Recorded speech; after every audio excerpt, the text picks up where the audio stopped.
હજી તો ચોમાસાની સત્તાવાર શરૂઆત થઈ નથી, પ્રી મોન્સૂન કામગીરીના વાયદાઓ હજુ કાગળ પરથી જમીન પર ઉતરી રહ્યા છે.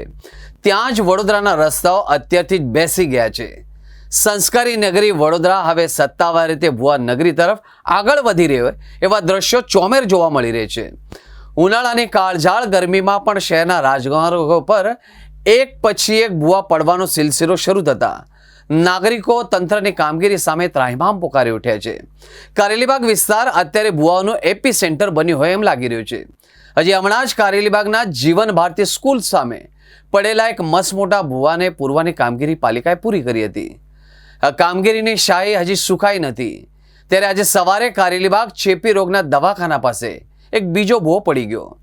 સામાન્ય રીતે ચોમાસામાં અતિશય વરસાદ અને પાણીના ભરાવના કારણે જમીન અંદરથી પોચી થતા ભુવા પડતા હોય છે. પરંતુ વડોદરામાં તો કુદરતના નિયમો પણ બદલાઈ ગયા છે. ઉનાળાની કડક ગરમીમાં જ્યાં રસ્તાઓ સૂકા બળશે ત્યાં ભુવા કેમ પડી રહ્યા છે?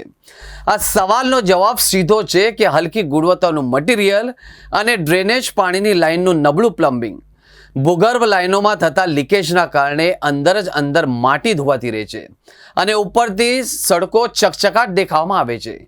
પરિણામે ગમે ત્યારે માર્ગો ગરકાવ થઈ જાય છે. કારેલીબાગમાં નવો ભુવો પડતા જ કોર્પોરેશનના અધિકારીઓ દોડી જઈને બેરિકેડ્સ લગાવી દીધા અને ભુવો પૂરવાની પરંપરાગત કામગીરી પણ શરૂ કરી દીધી છે.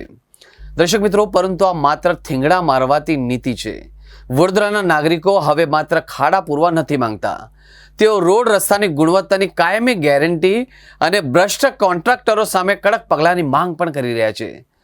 જો ચોમાસા પહેલા જ આ હાલત હોય તો આવનારા દિવસો વડોદરાના વાહન ચાલકો માટે ભારે જોખમી સાબિત થઈ શકે તેમ છે.